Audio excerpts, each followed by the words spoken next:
મિત્રો કેમ છે બધાને? આ જો સાવરકુંડલાનું હાઈવેનું નાળું છે. આ એટલું કામ એટલી પુરાણ કરીને એટલું ઊંચું લીધેલું છે. અહીંથી આ જમીન હેઠે દેખાય છે તમને, એ જમીનની એરે રોડ હતો. એટલું નાળું ઊંચું લીધું છે. અડધું થઈ ગયો છે. એક પટ્ટો બની ગયો છે.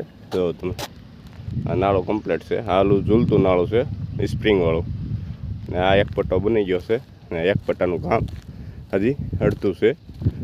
તો આ પટ્ટો હજી બનાવવાનો બાકી છે. તમે જો ઓલું વાહન આવેલું જાય એ લાઈનમાં હજી પુરાણ કરવાનું છે બધું. ને આ નાળું બની ગયું છે કમ્પ્લીટ. આ સાઈડે અડધું કામ બાકી છે. એક પટ્ટી થઈ ગઈ છે, એક પટ્ટી બાકી છે. આ સાવરકુંડલા હાઈવેનું નાળું છે, દુધાળા અને પાદરાની વિશેનું. તમે જુઓ, આ આલું સ્પ્રિંગવાળું નાળું છે ઝૂલતું. અહીંયા એટલામાં બાકી છે. આ જોઈ લો, હા એટલામાં ડાંબર થઈ ગયો છે. આ એક પટ્ટીમાં